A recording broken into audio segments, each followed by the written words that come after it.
aire et périmètre d'une figure par dénombrement, c'est-à-dire en comptant. Première partie, périmètre.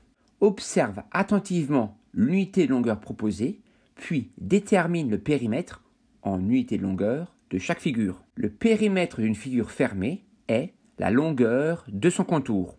Tu peux t'imaginer une fourmi et tu cherches à calculer la longueur totale de son parcours si, en partant d'un point donné, elle fait le tour complet de la figure. Pour la première figure, à partir d'un point donné, j'avance d'un carreau, c'est-à-dire d'une unité de longueur. La longueur du parcours est donc d'une unité de longueur, puis 2, 3, 4, 5, 6, 7 et 8 unités de longueur. Je suis arrivé au point de départ. Donc le périmètre de la figure numéro 1 est de 8 unités de longueur.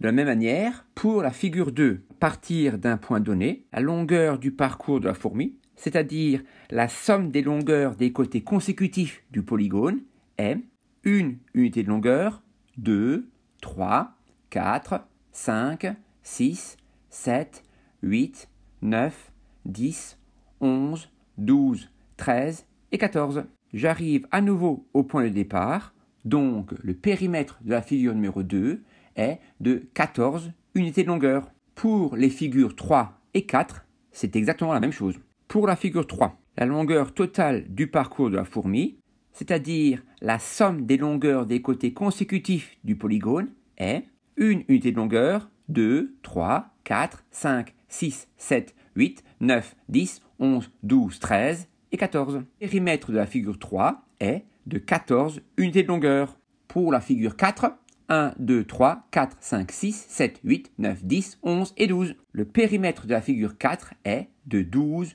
unités de longueur. À partir de la figure 5, c'est un peu plus compliqué.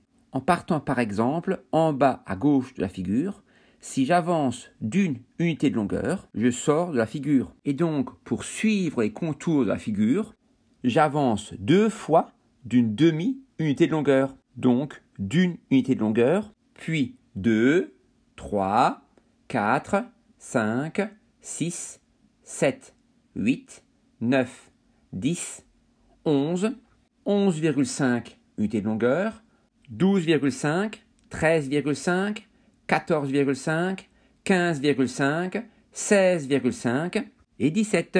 Le périmètre de la figure 5 est de 17 unités de longueur.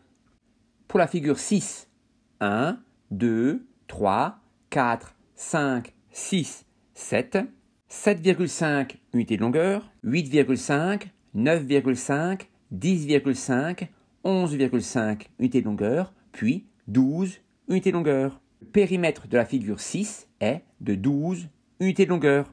Pour la figure 7, la somme des longueurs des côtés est constituée de 8 segments rouges, donc 8 segments d'une unité de longueur, et de 4 segments verts d'une longueur, une demi-unité de longueur. Donc la somme totale de toutes les longueurs des côtés de la figure numéro 7 sera 8 unités de longueur plus 2 unités de longueur est égale à 10 unités de longueur. Et enfin, pour la figure 8, la somme des longueurs des côtés est 4 segments rouges, donc 4 unités de longueur, plus 8 segments verts, donc 8 fois une demi-unité de longueur, donc les segments verts représentent 4 unités de longueur. Donc le périmètre de la figure 8 sera 4 unités de longueur plus 4 unités de longueur est égal à 8 unités de longueur. Oula, c'était un petit peu long. Si tu as encore un petit peu de force, je te conseille de calculer l'aire de ces 8 figures. La vidéo est juste à gauche de l'écran. Je te remercie. J'espère que tu as bien compris. Je te souhaite une belle journée. À bientôt.